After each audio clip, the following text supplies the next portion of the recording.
Wait. Hello, everyone, and welcome to Thinking Out Loud Podcast with myself, Marisa Wu, and my best friend, Ashlyn Little. We wanted to start this podcast because we want you guys to have an insight of the ups and downs, the ins and outs of our lives, and anything that we can help you on, whether that is your journey to the stage or off stage, whether if it's a lifestyle that you're trying to progress in. We want to be able to share our experiences and our insight with you all. So, as I said before, my name is Marisa Wu. I am an IFBB Bikini Pro. I have been competing since 2016. I'm also a coach for Team PX3, Peak Performance and Posing, and that is the team that I own myself. I'm currently in Dubai right now and traveling the world. And yeah, that's pretty much me. But I'm going to go ahead and segue to my 20. Hi, guys. Thank you so much for tuning in. We are really excited to just kick the year off with more, knowledge, information, the ins and outs of, all the little things that you may not get to hear quite often. We want to be able to give you all the juicy details and just kind of give you more of an insight to our lives competing, why we love it so much, and also just like as much valuable information and tips that we can give you for just training in general. Because both of us are coaches. So like she was saying, my name is Ashlyn Little. I am an Olympian. I'm an IFBB Bikini Pro.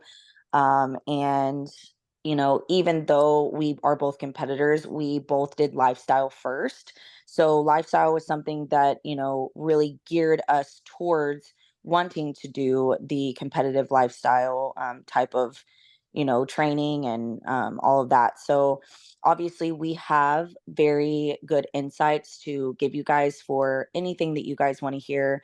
So we're going to dive into all of that stuff, as much as we can and give you as much of our just experiences. I think that it's really good to hear other people's experiences because then whenever you have to go through something similar, you know that like you're not the only one and you're not alone. So we just want to be able to give you as much, insight as we possibly can to help you guys in your journeys.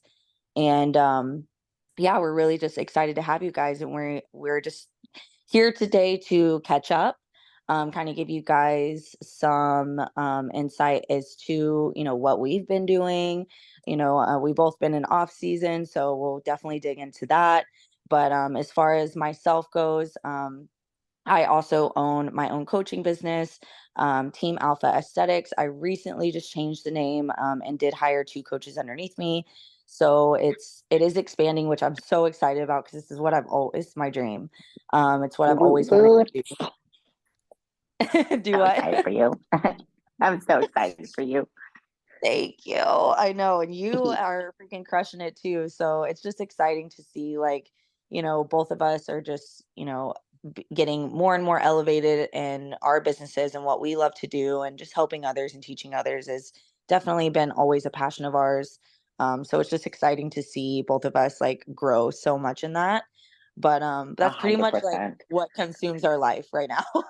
I know.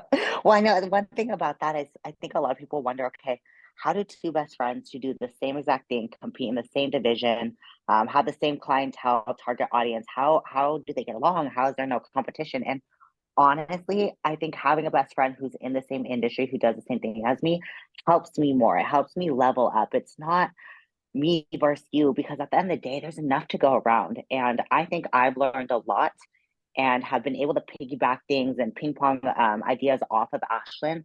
And so there's just one thing that a lot of people need to realize that in this industry, don't look at other women as competitors, look at them as resources. I come to Ashlyn if I'm not sure about something or I have a question about something.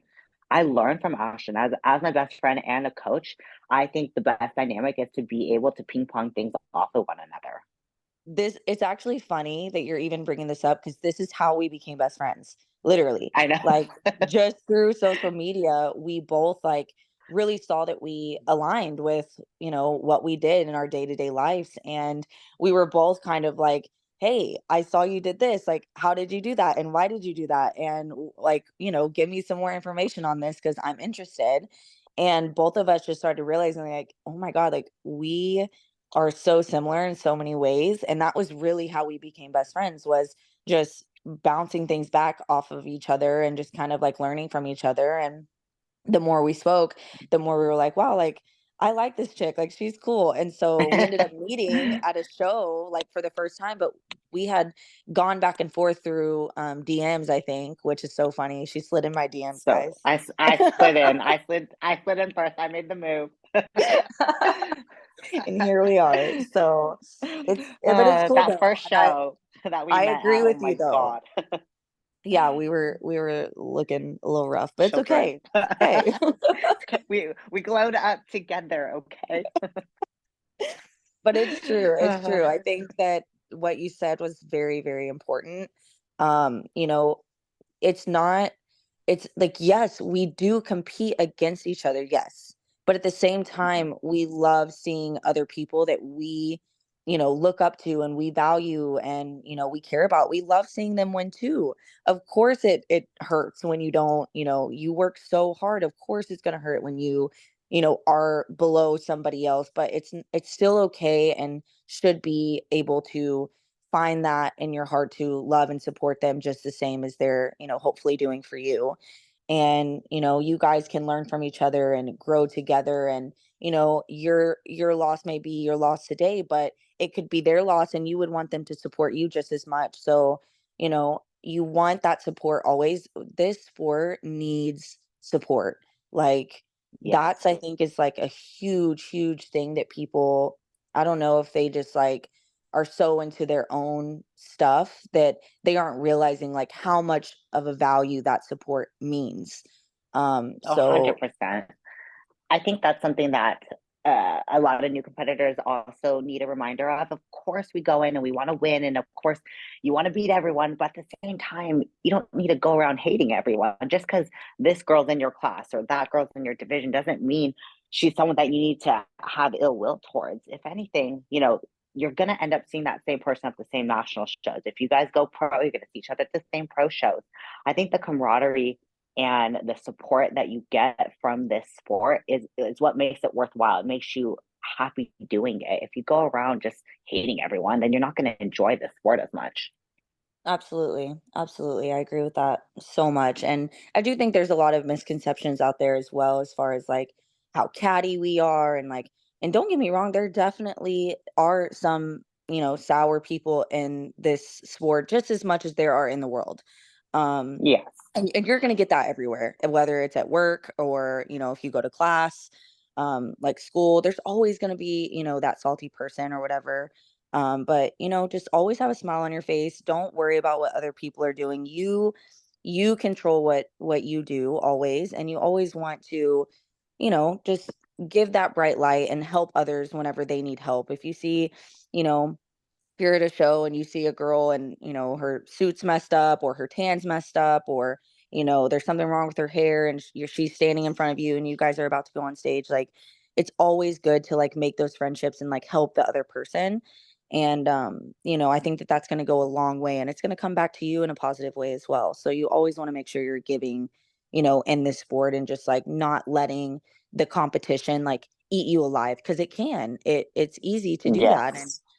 who you surround yourself with is so freaking important. So, always just on your end, do what you need to do and do what you know is right. And then let the other people do what they're going to do, because you don't have control over what anyone else is going to do. But I think that when you find friendships like the one that, me and Marissa have, I think that it's just so valuable and so important, because, during her preps, when she's having a hard time, she comes to me, and vice versa. When I'm having a hard time, I go to her. If I have questions, I go to her.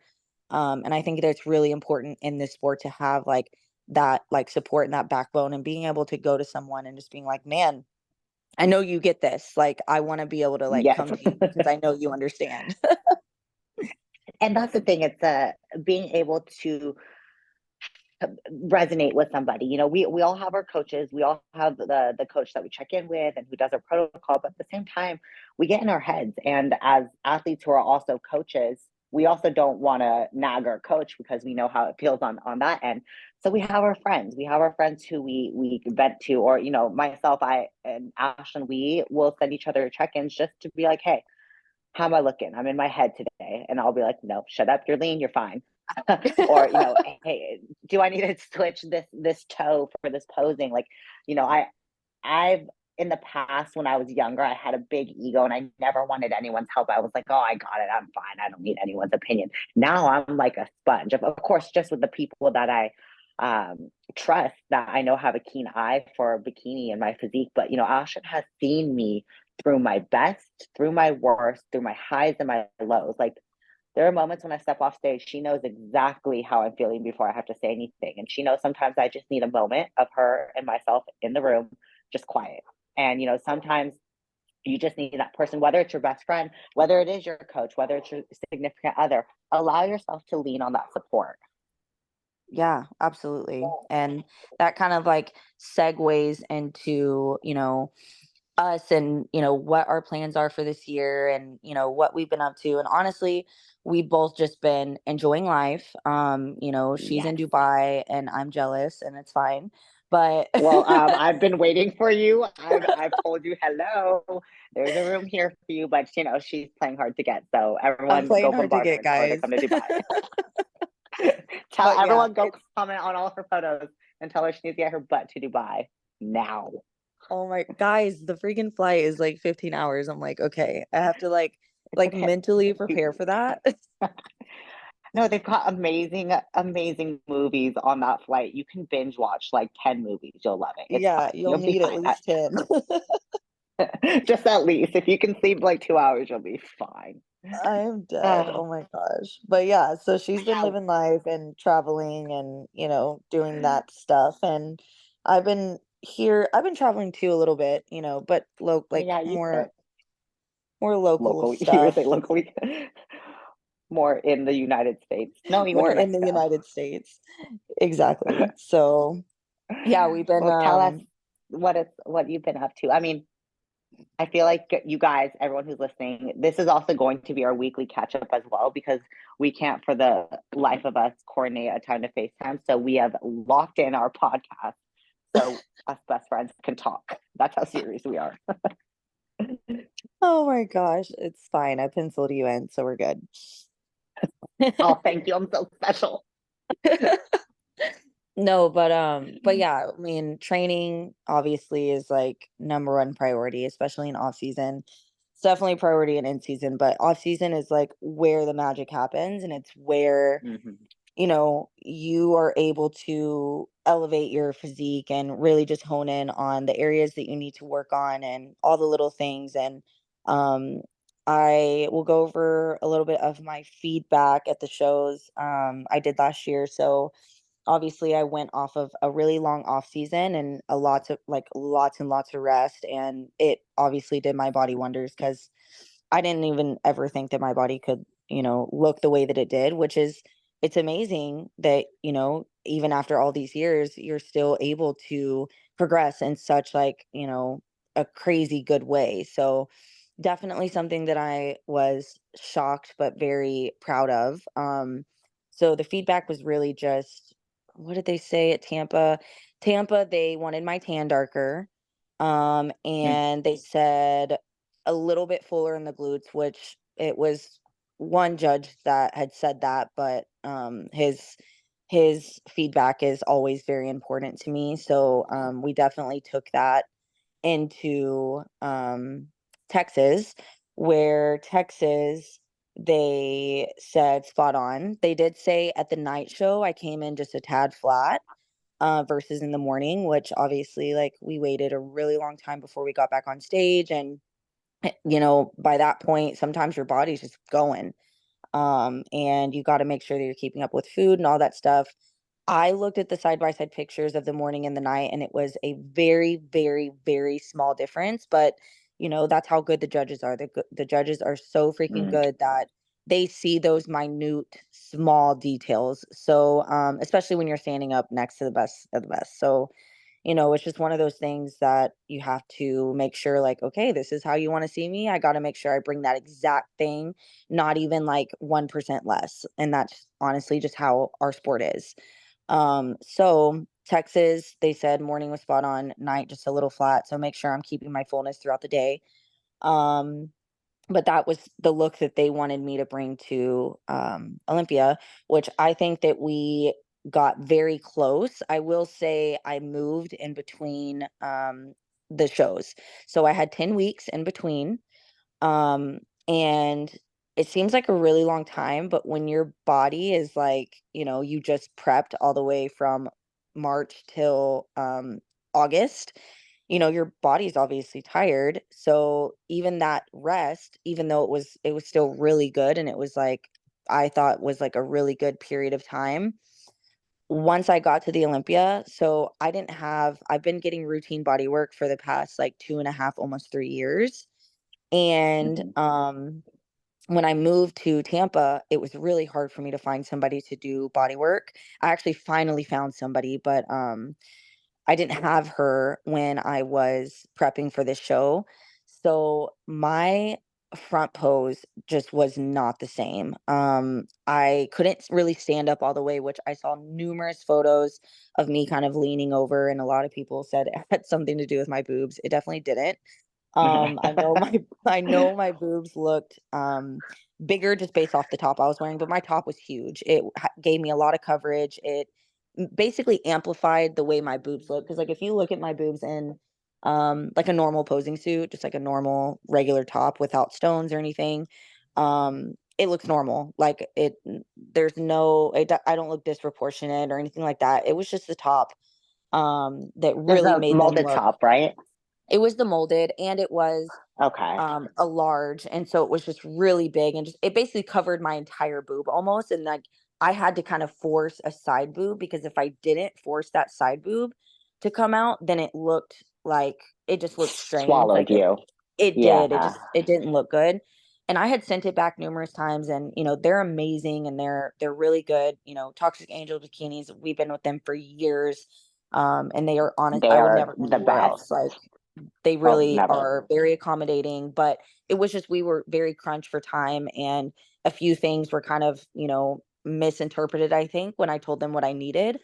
Mm. So it just didn't get resolved in the way that like we needed it to get resolved in the time frame that we had. So we finally figured that out, and that's good to go for next year. But yeah, it was also my posing.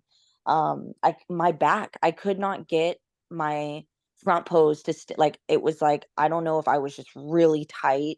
I did have my bodywork guy come the day before the show, but it just wasn't enough. I mean, I only had 2 sessions with him, and my front pose was just off. And I, Mm. I I don't know what it was. My waist wasn't as like tight, because I couldn't get my foot to do what it needs to do, and then I couldn't stand up all the way. It just When I look at the comparisons, even when I am standing up all the way, when I look at the comparisons, it's still not the same front pose. So I definitely know that, body work is huge, and that's something that I've been incorporating, ever since I found my lady. I've been going to her, and I'll make sure that, I have her all the way through my season, all the way up until Olympia. But yeah, I mean, it's huge when your body is so used to doing something for so long, and then you don't have it for a few months. Of course, it's going to take a toll on you. So they did tell me that my front pose was just a little bit off. I just need to make sure that I'm standing up all the way and being able to arch the way that I arched before. It was just like my lower back was just really tight. But other than that, glutes were really full. Everything was spot on. I had a couple different, things that were said um about my Olympia feedback. I had judges that said perfect. I had some that said I could have been a little bit fuller. And then I had one say something about my front pose, but other than that, that was pretty much it. Very small adjustments that I need to make sure that I'm nailing. When you're up against, like I said, the best in the world, like you got to be perfect. 1% can knock you down, a space or two. Mhm. So we're definitely working on that this year in off season right now. Eating, training, forcing food. I deal with clients all the time that are forcing food, and it sucks, but you just got to do what you got to do, and you got to make sure that you're giving 110% in your off season. So that way, like in your in your preps, you're bringing that the difference and the quality and the, improvements that they want to see. God, oh, I'm so happy for you. I mean, everyone has seen this from far, far away, but this past year, 2023, was the best you've ever looked. And I'm not just blowing gas up you. Like, I've seen you through your worst and your best. And I think last year has blown every single look out of the water. And I guess let's just update them. I mean, they probably know since they followed you, but like you have a new coach now, and who is that, and how has that been, and all that. Like, update Yeah. our peoples about that.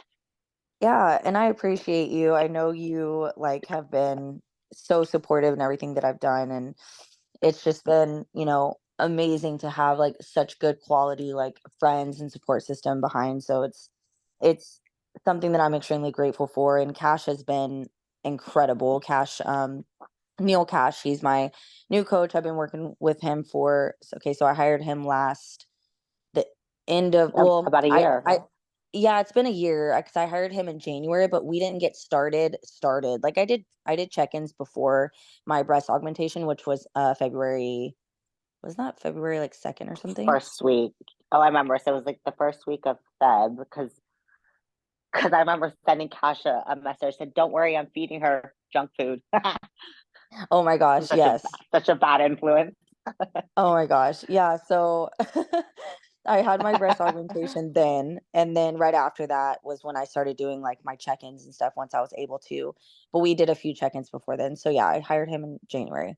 Okay, so And about a year. then yeah, and we kind of got the ball rolling. I mean, my recovery, you already know, my recovery was so fast. So Um, quick. like even the doctors allowed me to train before my coach did. Like my coach was like, "No, we need more time. Like it hasn't been a lot of time." Even though I felt good, he wanted to be extra extra careful, which is another reason why I love working with him so much. He's very straight to the point. He's very just like, cautious of every little detail. He's very detail oriented for sure. So that's just something that, I really look for in a coach, is somebody that is going to give me those like little, small details and make sure everything is just perfect, and just being cautious and careful of me as an athlete and my health and all of that. So it's a huge reason that I wanted to work with him, because after, talking to a few of his athletes and how they liked working with him, the feedback that I got was incredible. And I've always been really good friends with him. Um, and he's always been extremely supportive of me and my journey and stuff, even though I was under a different coach. So, just I just knew he was a good person, and I've never heard anything like negative about him, and his athletes love him as a coach and stuff. So I decided to give it a go, and it's been definitely one of the best decisions I've ever made in my career. He's absolutely incredible, and obviously we brought something that was really special, especially after coming off of a surgery. So Hmm. yeah, I mean, it's been great working with him. In another episode, we'll get into like the differences and all of that, because I was with the same coach my entire pro year and my entire pro career. So having someone new obviously is scary, and it's obviously something that they're learning you, you're learning them, vice versa, all of that. So but yeah, we did great. I was really happy with everything. The prep was, very smooth. My body responded great. So I feel like he learned my body very quickly, which was good. And, all the shows that we got feedback, all the feedback was small little things that we can fix. And then obviously getting on stage for the first time with, my new boobs, it was definitely something that I knew was going to be different for me, because I'm not used to this. I'm 32 years old, and I have always had very, very, very small to like basically nothing, which you can't really tell in like competition stuff, because like we stuff our suits. But She yeah. Ashlyn is very good at hiding her non boobs. Oh man, the non-boob days, fun. But Throw but those yeah, so pads out. yeah, exactly. So I would always stuff my tops and stuff like that to help. But yeah, so now that we're, getting out all the little kinks and going forward, we're definitely gonna push as much as we can, like as far as we can, to the Olympia date. Cause instead of having that like 10-week break that I told you guys was kind of just like rough, I thought it was going to be like something that was like, yes, 10 weeks, but like when you're in it, it doesn't feel that long. 10 weeks feels so No. quick. So that's the thing, is like, it seems like a long time, and like mentally you think it's going to be a long time, but then when you're in it, you're like, oh my God, this is not that long. So definitely want to make sure that we're pushing as close as we can to the Olympia cutoff, because we want to Mm-hmm. basically just like roll into the Olympia and not have such a long time in between. We want my body to just be like literally as fresh as it can possibly be going into the Olympia. And I just think coming off of an off season, doing one or two shows and then not having a super long break in between, is going to, bring our best into the Olympia. And that's what we are planning on doing this year. No shows are picked out. Cash does not really do that. He's very much like, all right, we'll see, how you're looking in this time frame, and then we'll discuss it when it gets there. He's not like a pre-planner, like, let's plan these shows, let's aim for these shows. Like, that's just not how he is, and I'm totally fine with that. He's the reason I hired him is because I want him to do his job, and I want him to tell me when I'm ready, and I want him to pick the shows. So I don't do that. I just say, yes, sir, I'll do whatever you say, and do what I have to do, and that's it. So that's Yes, pretty much sir. where we're at right now. Well, God, I'm glad. I mean, that honestly is a good game plan. I know that like there's a caveat to that. Like those 10 weeks could either be really short if you're not ready, then you're like, fuck, that's not enough time. Or really long when you're already ready and your body's just like waiting. You're just waiting to hop on stage and you're trying to hold that look. I think that's the hardest part is that 10-week out mark if you've already done a show metabolically you're already going through the food, your body's ramping up, and you can only hold that look for so long. So I think that's great that you guys are just going to try and stay fresh into this season and stay fresh into the Olympia. Because I mean, you obviously you'll get to Olympia. I know you're very humble, but I'll say this out loud: you'll be on the Olympia stage, obviously. And just being fresh is best game plan. But when you do know, I get to know first because I want to try and be there. Okay, Don't worry, guys. I will make sure that I'm, giving you guys all the updates and all that fun stuff. But, you also had a very, good year, as far as like, obviously you didn't hit the goal that you wanted, but okay.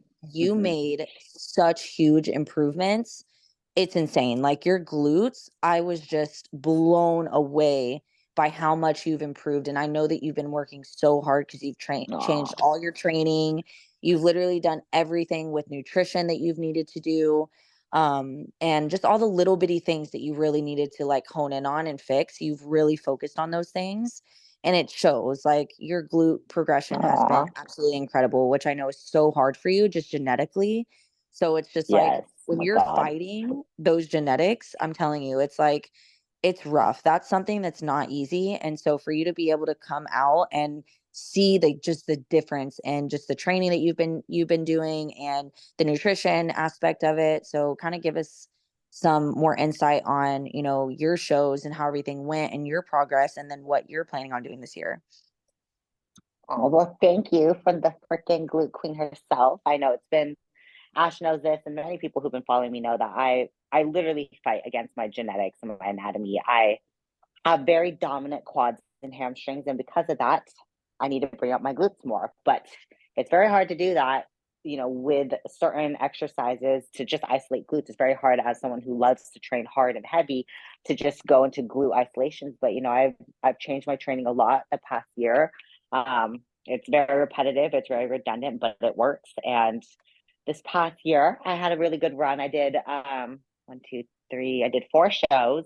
It was a long season for me, so I started prep essentially January and prepped and did my first show in June. I did Miami and I did DC.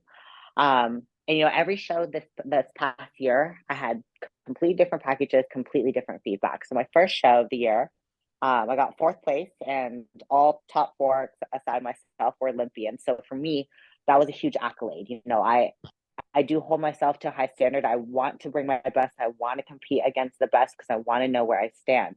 And to have placed top five with, 3 other Olympians, that's huge for me. So um, that was June. The feedback there was that I was too hard. And I can see that. I looked at my stage photos, I looked at the rest of the girls, and they're really trying to define the bikini criteria where you can't be too hard, too vascular, too conditioned, which is very hard for me because naturally I am very conditioned. I am very vascular. I have very thin skin.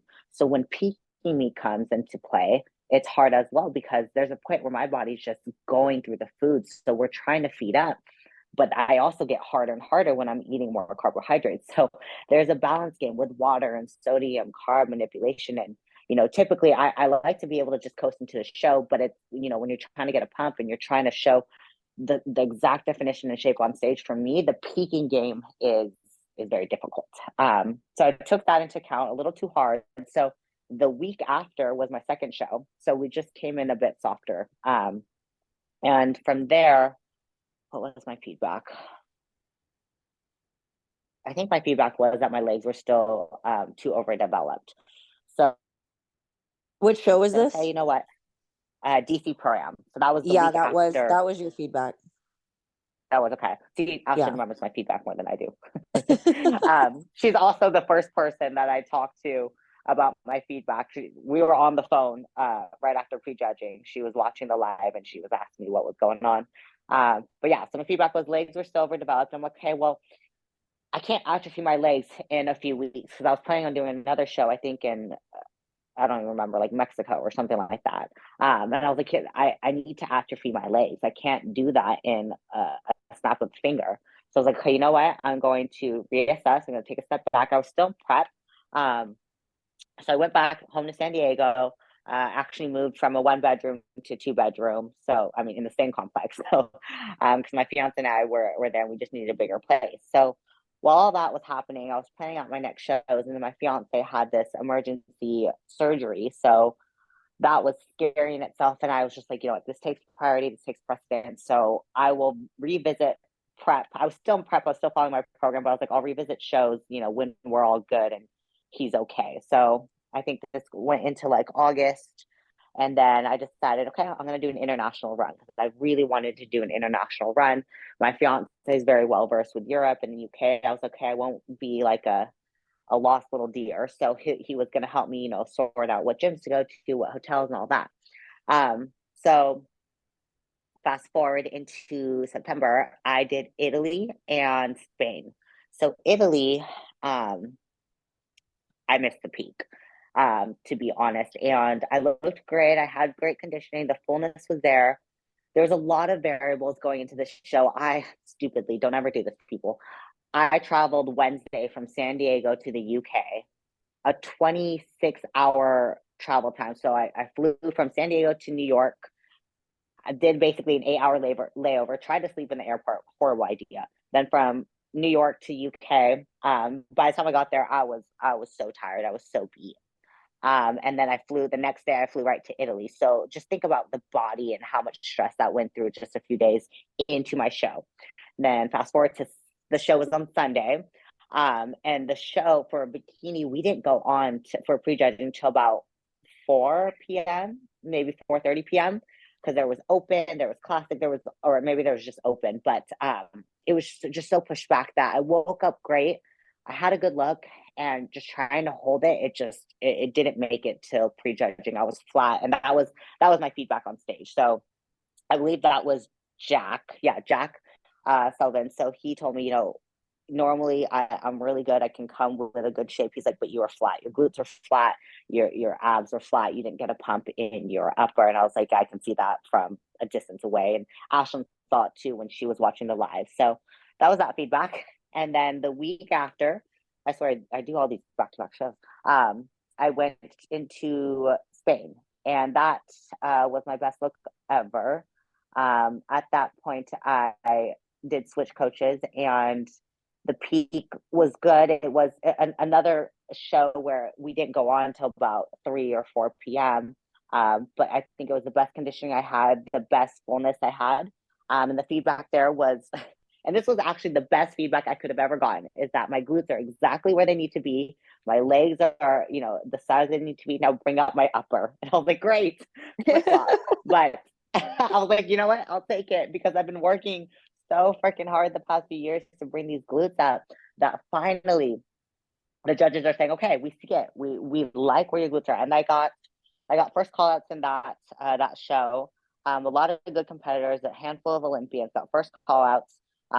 compared to them, which is good. This is what I want. So I can see already in my stage shots, I want to work more on core control, streamlining my waist. It just doesn't always show the way I do have a small waist when I'm deep in prep, but I don't always showcase it the best I can on stage. So now I'm working on upper. I'm bringing up my delts, and honestly, I'm actually concentrating more on rear delts, obviously with medial and anterior. But I've neglected rear delts a lot. And if you can look at your anatomy when you're posing, when you're straight on, your rear delts are what create that cap and roundness because they peep out from behind your medial delt. So I'm working on all heads of the delt, but I'm implementing more rear. And now we're in 2024, and I just started prep. Just had my birthday on the 13th, and then started prep right after. And we're just aiming when I'm ready, kind of like you. We have a target month. Maybe summer, spring, but just when I'm ready. I don't want to force it. I don't want to lose muscle trying to make a show.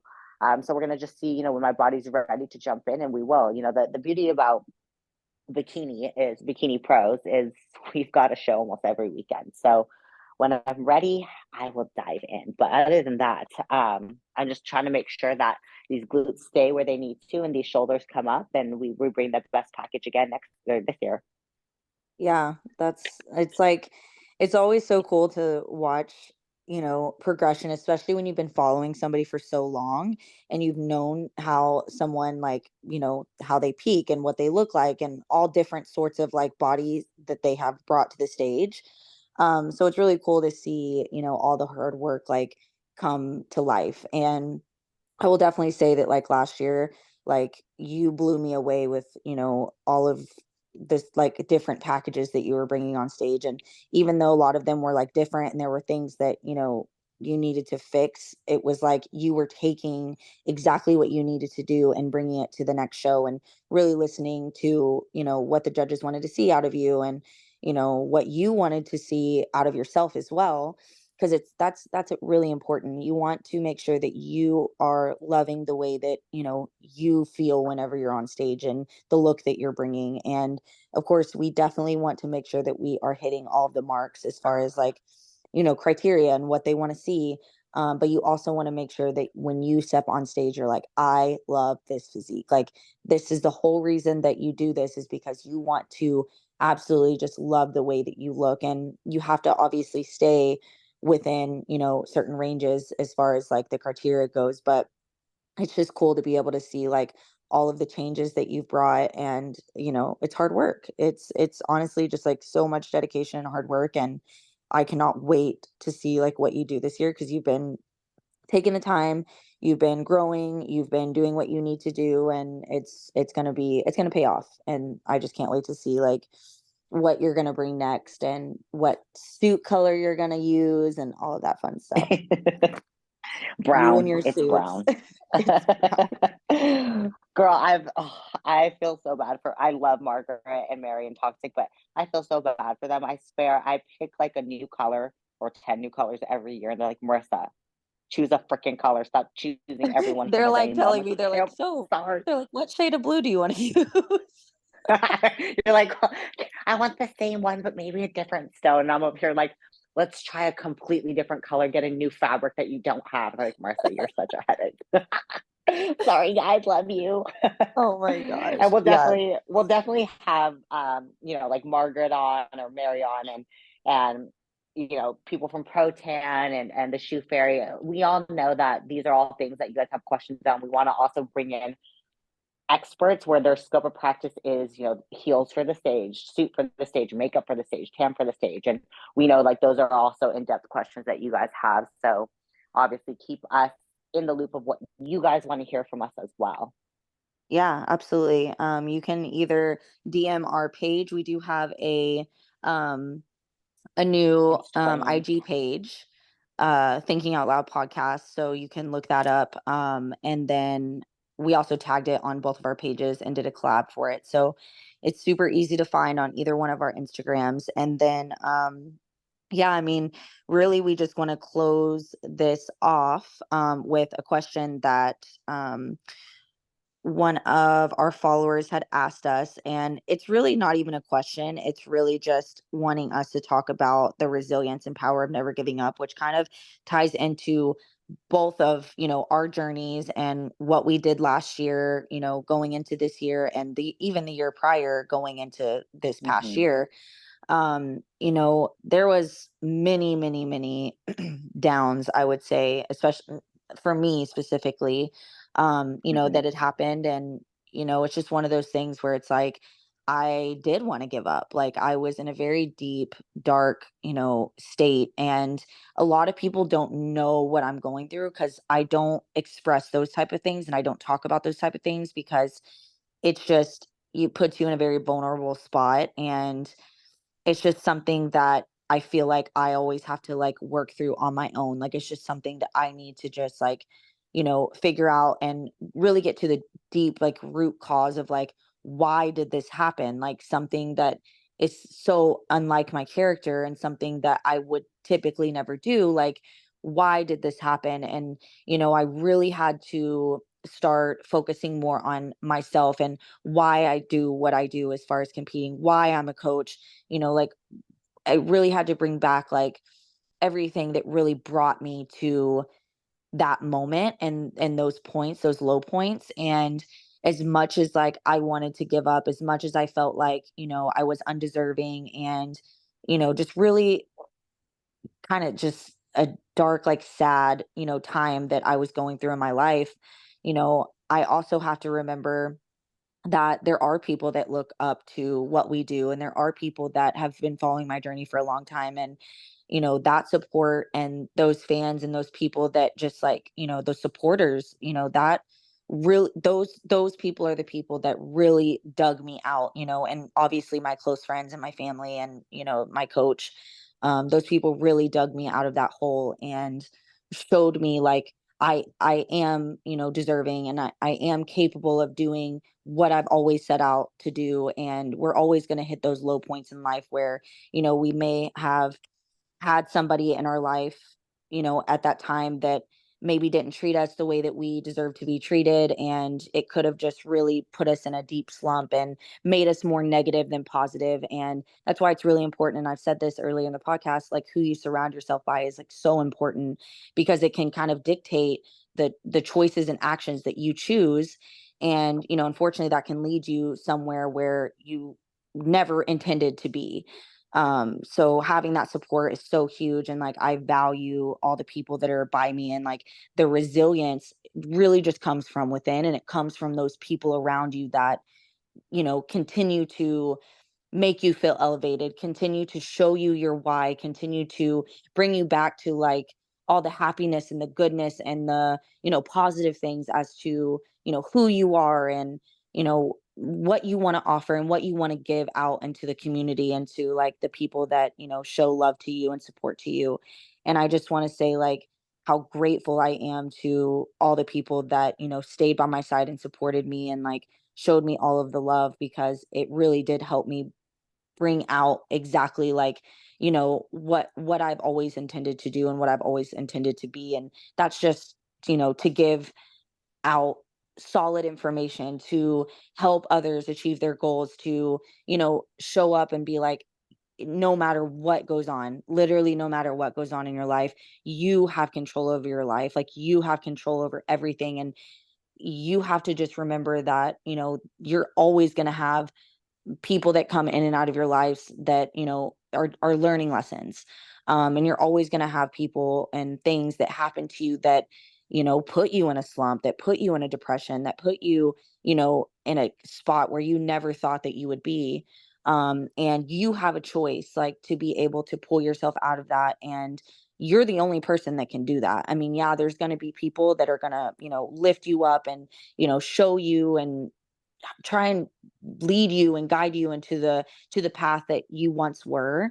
But you have to really be willing, like, mentally, to be like, okay, these are the things that I need to work on, this is what I need to do moving forward. I have to be protective of my energy, I have to be protective of the circle that is around me, because those things are affecting me and this is important to move forward. And like, never giving up is just, when you fall and you crash and you burn, you gotta get up and wipe yourself off and be like, I can do this. I can be the person that I want to be, but you have to make that choice and you have to be like, okay, like, what am I going to do today? Am I going to sit here and sulk and continue to be depressed? Or am I going to go after the things that I love and the things that I care about, and the things that make me who I truly am? And, it's just mental. And more than anybody, Marissa, because you've been through hell and back as well. And it's just like, Mhm. speak on like the resilience that you've had and like why you've been able to triumph time and time again when you fall and you don't, reach the goal that you set so hard to. Like, what makes you want to keep going and what makes you not want to, just give up and throw in the towel and be like, you know what, I'm not good enough. Like speak on that a little bit. I love everything that you just said, and I couldn't agree more. And I've seen you go through the dark trenches, and part of the time, like you said, you didn't voice it because you never wanted to burden anyone. You wanted to figure it out on your own. And when you finally told me, I was like, why didn't you tell me? I could have been there for you. But that just segues into myself and as well, is that when you're in the trenches, when you're in the darkest parts of your life, you have to remember that that is the darkest and worst time that you're ever going to be in, unless you let yourself keep getting darker and darker and deeper into that hole, because it is only up to you to get yourself out of that hole, no matter if it's a relationship, competing, work, finances, someone taking something from you or doing something to you. You're in control of your happiness, your future, your achievements, and your accolades, and you're in control of your reaction, your response. So for me, a few years back, I completely lost myself and who I was and my self-worth and my why with the relationship I was in. And a lot of things, all combined together, it toyed into my career, myself as my view as my self-worth as a coach, as an athlete. And I started to coach and compete for the wrong reasons, to impress people and to impress my significant other. And I lost my why. And I realized when that relationship was over, I needed to find out who I was and why I like doing the things I did. And when I was doing that self-searching progress, I realized that I cannot depend on others for that happiness or, that award. If I get a good placing in a show, that's for me, not for anyone else. And the moment you realize that no one else can take that away from you, that's when you build up that resilience. That's when you never give up, because no one can tell you, I'm proud of you, and you get off of a high on it. You're proud of yourself. And then from that going forward, you only want to do better and better for yourself, because you realize you owe it to yourself. And I know that sounds so cliche, but you realize that you're capable of so much more than anyone else thought you out for. Anything that you thought you were capable of a year ago, 2 years ago, now you see where you are now, and you think, okay, how much better can I get?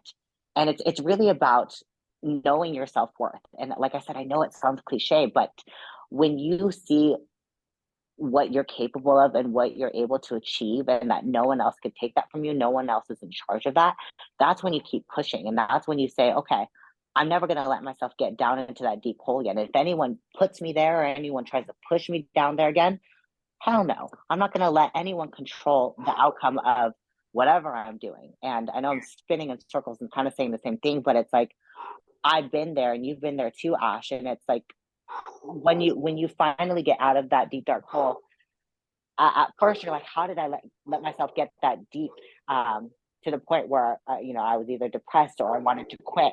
And then you allow yourself to never get back to that point, because you know how bad that was, but you also know you're strong as hell to get yourself out of there.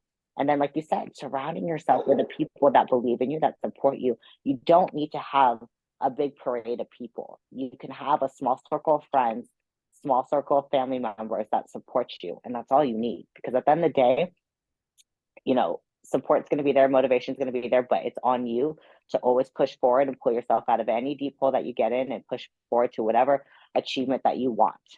The reason that people say consistently that bodybuilding is a one person sport, the reason that they say that is because you're the only one, literally only you can control how you feel in your day to day Mm-hmm. life.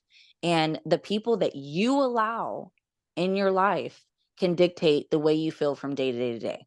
And that's why surrounding yourself with like good-hearted people, people that want to see you succeed, people that believe in just who you are as a person, those type of people are who you want in your circle. And the people that, try and steer you in a wrong way or try to belittle what you're doing, those type of people are going to drag you down.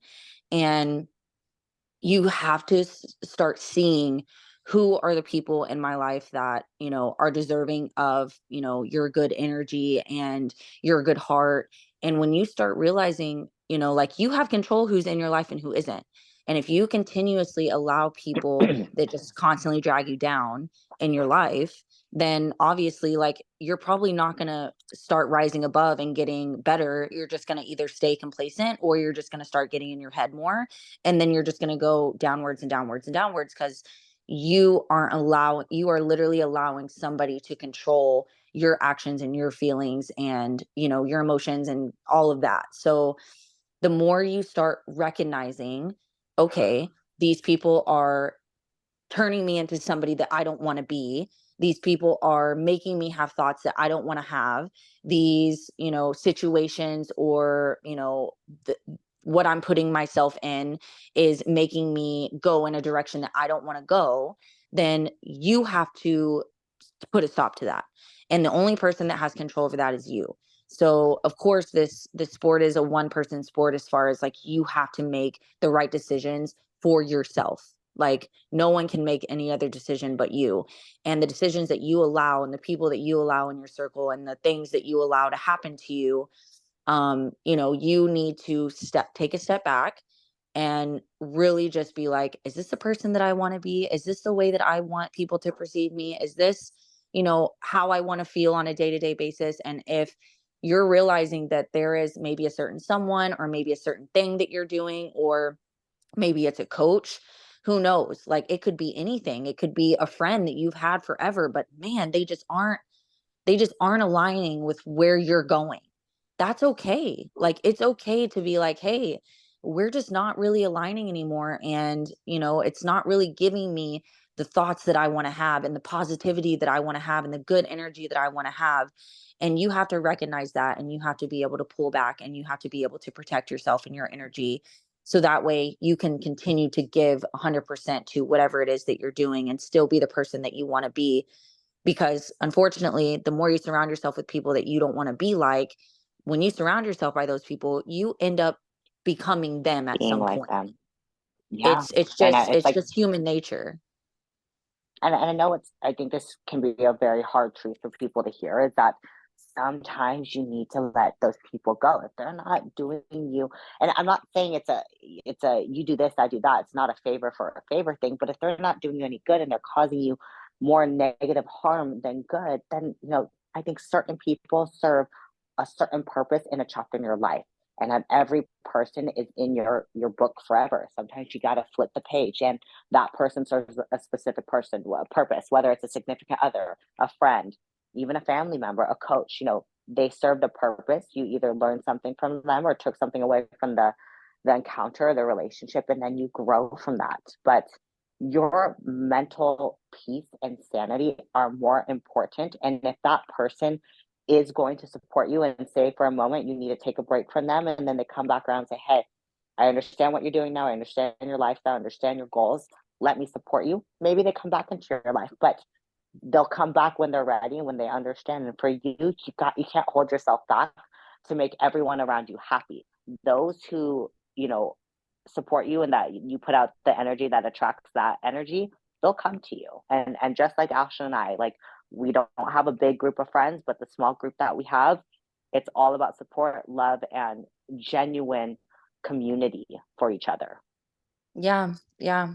And it's just one of those things that you have to be you have to find that within yourself and love yourself. It all comes from loving yourself, all of it. Mm-hmm. Because if you don't value you and you don't value what you can offer to somebody else, and if you don't value, the worth, like you have to know that you are valuable and that you are worth, more than what you're being given. Um, Especially if it's not good, like if it's something that's, affecting your mental health or it's affecting your day-to-day life. you have to really be able to tell yourself, like, I don't deserve this. I deserve something more. And the more you start loving yourself, the more you start preaching those positive affirmations to yourself, you will start realizing like what's worth your energy and what isn't. And the things that aren't worth your energy, you have to somehow segue out of that and go towards the things that are, good for you and that are going to bring you positive energy. And, it's just one of those things that resilience comes from knowing your worth. You are never going to be resilient. You are never going to fight for what you love. You are never going to fight for yourself and what you deserve if you are constantly being dragged down and being in an energy that's just clouded and that is clouding your judgment. Because if you are in that situation, then how are you going to be resilient? How are you going to be able to fight back? How are you going to be able to find that strength? I've been there before. I've literally been there numerous times, not just once, but numerous times. And it's always by the people that I'm surrounding myself by. And once I eliminate that and I segue out of that situation, I'm noticing that I'm happier. I'm noticing that, you know, I'm more positive, and I want to be more uplifting and, be the person that I truly like know that I am deep down. But everyone gets lost. Everyone, has those moments and things. So in order for you to learn how to be resilient and how to fight for what you love, it all comes from within, and it all comes from loving yourself and knowing your worth. And the only way you're going to know how to do that is by working on yourself and surrounding yourself with people that, are giving you those positive affirmations and are giving you those uplifting, talks and helping you just realize like you're a badass, like you can do this. Like you just have to surround yourself with people that love you and care about you and truly want to see you, succeed. And it's going to take some time. You got to weed out those bad people and those bad apples. And sometimes you meet someone that you think, a friend or anyone. It could literally be anybody, but you meet somebody and you're just like, man, I feel like that they're a good person. And then the more you get to know them, you're like, oh, maybe I wasn't, as right as I thought I was. And that's normal. You're going to go through those ebbs and flows, and you're going to meet people that you're like, oh, you're kind of not what I thought you were. You're maybe a little bit more of a bad apple than I thought you were. And that's fine. But you have to recognize those things. That's the thing. So there's a difference in, seeing those things and actually taking action because you care about yourself and you want to put yourself in good situations. And sometimes you get caught in a crappy situation and you're like, I don't even know how I got here, but I'm getting out of this as soon as possible. So just recognizing those things, because you love yourself and you care about yourself, and it's all going to stem from, your self-worth, like period. That's just where it's going to come from. And the only way you're going to be able to find that strength is by weeding out those bad apples and finding the good people that bring, good things into your life and make you have those positive thoughts about yourself. Yeah. And I mean, I think to just end it on that note, it's just resilience is coming out of something traumatic or dark and being able to get back to a place of peace and happiness. And like you said, it's about weeding out what's bad and not having that in your life, but it's also about not putting a band-aid over it. So whatever traumatic thing that you went through, don't put a band-aid over it. Sit in it. Sit in that deep shit and figure out what I need to do to change it. What I need to do to never get back to that point again. And that's what resilience is learning from that traumatic, dark experience and growing from it, glowing up from it, and not allowing yourself to say, oh, it's not going to happen again, put a band-aid over it and never get to the root of it. Like you're saying, weed out what's bad, weed out what's negative, and don't let yourself get back into that. And don't let anything into your life that would put you back into that spot. And that's really what resilience is learning from the past, creating a better future. I know that sounds cliche, but that's how you get through it, is facing the shit that you went through and allowing yourself to know either that was my fault and maybe that was that person's fault, but I'm never going to do that again. Yeah, and we all have faults, all of us, every single one of us. So Mm-hmm. we all have things that we need to work on. We all have things that we could be better at. Just as the human being that we want to be, and no one's perfect. But as long as you are really like focusing on trying to be your best self, and whenever you do get in those situations or you do make mistakes or you do, you know, fudge up, then you're just like, okay, like I did this. I don't want to ever do that again. I don't know why I did that or what made me do that, but I'm going to try to find the root cause in that situation, learn from that situation, eliminate whatever it was, and move forward. And you can't go back to those situations because then you're not learning from your mistakes. So, and sometimes it takes more times than others for, certain people, and that's okay. But yeah, I mean, as long as you are actively working on those little things and really just eliminating the things and people in your life that don't bring you, that positive aura and energy that you want to be surrounded by, then that's it. And that's pretty much like, what we want to focus on going forward into this new year is just continuously like giving ourselves and the people that we love positive affirmations, and also just really focusing on all the mistakes that we've made in the past and making sure that moving forward, we're staying away from those things. We are, loving the people that, we have in our lives, and just supporting, the people that we care about and the people that we want, them to be successful this year. And, you're going to get that back in return. So always give, and expect nothing always. Like, you always just give because Yes. you want to, and because you love that person, and because you want to see those people around you thrive. And the more you do that, the more it comes back to you, even when you don't even expect it. It's just how the world is put good into the universe, and universe will put good back into you. And that's just how it is. So we Yeah. definitely want to wrap this up and just say that we are excited to introduce this new podcast to you guys. We will have tons of information and lots of fun stuff to go over throughout the year. And, prep is going to be starting soon for a lot of people. The season is getting started, and we just have a lot of, fun stuff that we're going to be going over. And we'll have, like Marissa said, we'll have a lot of different, like, people coming on here and talking about things as far as like tanning and makeup and, shoes and suits and judges and, athletes and all that stuff. So we'll make sure that you guys are getting lots of valuable information. And of course, if there's anything that you guys want us to cover, just shoot us a DM, or, write on our post, and we'll make sure that we are covering as much as we can for you guys. Yes, yes. Yeah, thank you guys for tuning in. And like Ash said, we just cannot wait to share more of our lives with you and answer any questions that you guys have. And we'll sporadically put things up in our story and post for you guys to touch on topics and ask questions. So again, thank you guys so much for tuning in. We cannot wait to hear more from you guys and any feedback, but we love you all so much and can't wait for the next one. Yes. All right. We will see you soon. Bye. Bye. Okay, how do we end?